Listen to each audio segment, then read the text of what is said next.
Last video में हमने देखा था कि भाई न्यूक्लियर वेस्ट क्या होता है, और आपसे रिक्वेस्ट करूँगा कि भाई आप उस वीडियो को देखिए। इस वीडियो को देखने से पहले आज हम देखेंगे कि भाई उस वेस्ट को हैंडल कैसे करते हैं हम लोग। तो लास्ट कुछ वीडियोस की तरह इस वीडियो का स्क्रिप्ट वे बाइंडर प्लेटफॉर्म में डालने वाला हूँ, वो लिंक मैं डिस्क्रिप्शन में दूंगा। आप प्लीज़ जाके स्क्रिप्ट को देखिए, और मैं कुछ और रिसोर्सेज देने वाला हूँ, आप देखिए उनको, मेरे को फीडबैक दीजिए भाई कि भाई क्या वो आपके लिए यूजफुल है कि नहीं है। तो लास्ट वीडियो में हमने देखा था कि भाई न्यूक्लियर रिएक्टर में फिशन के कारण दो तरीके से वेस्ट पैदा हो सकता है। एक तो फिशन प्रोडक्ट्स, 100 से भी ज़्यादा फिशन प्रोडक्ट्स पैदा हो सकते हैं फिशन में, तो ये एक तरह का वेस्ट है आपका। दूसरा ट्रांसम्यूटेड प्रोडक्ट्स, जहाँ पे टूट नहीं रहा है यूरेनियम छोटे न्यूक्लियाई में, लेकिन बदल रहा है, फॉर एग्जांपल यूरेनियम प्लूटोनियम में बदल रहा है। तो दो तरीके से वेस्ट पैदा हो सकता है रिएक्टर में। और सेम चीज़ को हमने इलिनॉइस के एक एनर्जी प्रोफेसर हैं, उनकी एक मस्त एग्जाम्पल के जरिए भी देखा था। और ये थी वो एग्जाम्पल, भाई आपने फिशन शुरू किया 29 टन यूरेनियम 238 से और 1 टन यूरेनियम 235, रिज्यूमिंग 3% के लगभग आपने एनरिचमेंट किया, तो आपके पास 30 टन फ्यूल है।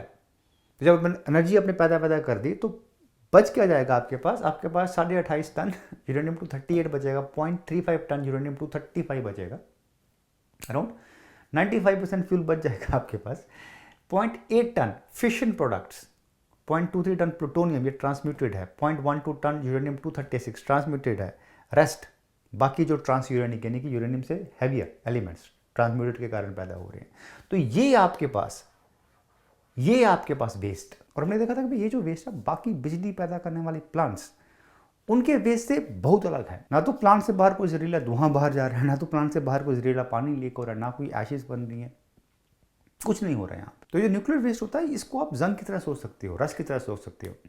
तो आपके पास फ्यूल पैलेट है, जिसके ऊपर इमेजिन कर सकते हो आपकी लाल कलर का जंग लगा हुआ, पीले कलर का, नीले कलर का, डिफरेंट कलर का जंग लगा हुआ है, लेकिन वो जंग फ्यूल पैलेट के ऊपर ही है। और फ्यूल पैलेट किसके अंदर? फ्यूल रॉड के अंदर होती है। तो सारा का सारा जो आपका न्यूक्लियर वेस्ट है वो फ्यूल रॉड्स के अंदर ही है, वो न्यूक्लियर रिएक्टर में कहीं पे है। तो सारा का सारा वेस्ट आपका रिएक्टर के अंदर ही है, बाहर कहीं नहीं जा रहा है। तो अब ये है आपका न्यूक्लियर वेस्ट। सवाल ये है कि भाई इसको हैंडल कैसे करते हैं। जैसे आप देख सकते हो कि भाई दुनिया भर के एलिमेंट्स हैं यहाँ पे, तो हम एक एक एलिमेंट को पकड़ के उसको हैंडल तो कर नहीं सकते। तो जनरली दो स्टेजेस में इसकी हैंडलिंग होती है। पहली स्टेज में हम उन एलिमेंट पे फोकस करते हैं जिनकी हाफ लाइफ बहुत कम है, यानी जो बहुत ज़्यादा रेडियो एक्टिव है। ऐसे एलिमेंट फॉर एग्जांपल जो 5-10 साल में ऑलमोस्ट इतने डिके हो जाएंगे कि भाई उसके बाद वो हार्मफुल नहीं रहेंगे, रेडियो एक्टिविटी ऑलमोस्ट खत्म हो जाएगी उनमें। तो इसलिए पहली स्टेज में ये जो फ्यूल रॉड्स होती हैं, जो फ्यूल असेंबलीज होती हैं, जब इन्होंने अपना हिस्से की बिजली पैदा कर दी है, उनको निकाल के पानी में, रिएक्टर के अंदर स्विमिंग पूल होते हैं, उसमें 5-7 साल के लिए रख दिया जाता है।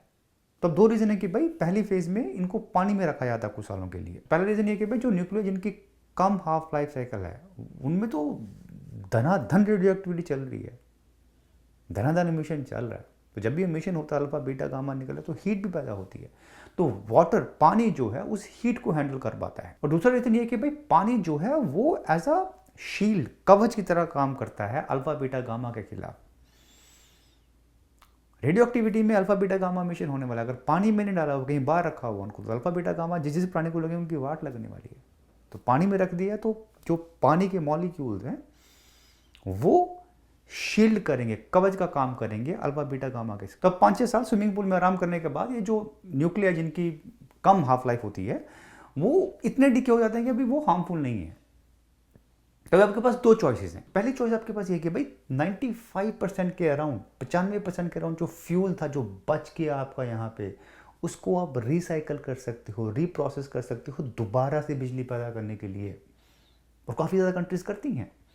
अगर आप नहीं कर पा रहे हो, चाहे जो भी रीज़न हो, कॉस्टली है, टेक्नोलॉजी नहीं है, आपके नेता बेवकूफ़ है, तो ये भी सेकंड स्टेज में शहीद हो जाएंगे। तो अब सेकंड स्टेज में ऐसे वेस्ट को हैंडल करने के लिए जिसका हाफ लाइफ बहुत ज़्यादा है, ओरिजिनल प्लान, एटलीस्ट यूएस में ओरिजिनल प्लान ये था कि भाई इस वेस्ट को कंटेनर्स में, डब्बों में डाला जाए, बड़े बड़े डब्बों में डाला जाए। और कोई मामूली कंटेनर या डब्बे नहीं, ऐसे कंटेनर जिन पे कोई मिसाइल विजाइल भी अगर अटैक करे तो बाल भी बांका ना हो।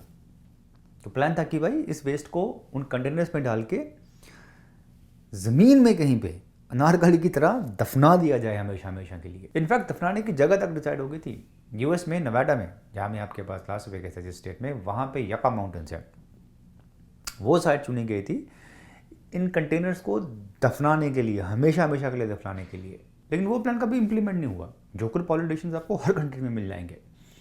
तो ये न्यूक्लियर पावर कंपनीज है, ये सू कर रही हैं गवर्नमेंट को कि भाई आप तो पूरे वेस्ट को वहाँ पे लेके जाने वाले थे, क्या हुआ उसका। तो इसलिए अनफॉर्चुनेटली जब तक एक कोई फाइनल डिसीजन ना बन जाए इस पर, जो न्यूक्लियर पावर कंपनीज हैं, पावर प्लांट्स हैं, उनको ये जो वेस्ट है अपने प्लांट में ही स्टोर करने को पड़ रहा है अभी। तो उसके लिए क्या करते हैं ये लोग, न्यूक्लियर वेस्ट को स्विमिंग पूल में से निकाल के कुछ सालों के बाद इन्होंने बड़े बड़े कास्क, प्लांट्स में ही बड़े बड़े कास्क बनाए हुए हैं, बड़े बड़े कंटेनर्स हैं, ये स्टील से, कंक्रीट से बने होते हैं, बहुत हैवी होती हैं, 200-250 टन उनका वेट होता है।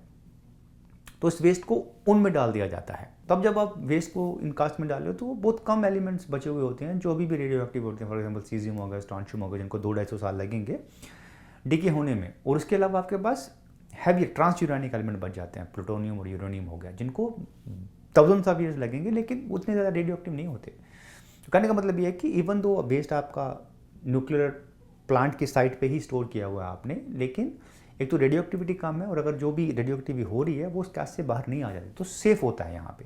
तो ये थे कुछ तरीके जिससे हम रेडियो एक्टिव वेस्ट को हैंडल करते हैं। अगर आपके पास कुछ और तरीके हैं तो आप प्लीज़ कमेंट सेक्शन में लिख के मेरे को बताइए। तो ये कहानी थी कि न्यूक्लियर वेस्ट को हम लोग कैसे हैंडल करते हैं। आज के लिए बस इतने ही, आपसे फिर मुलाकात होगी। Thank you so much.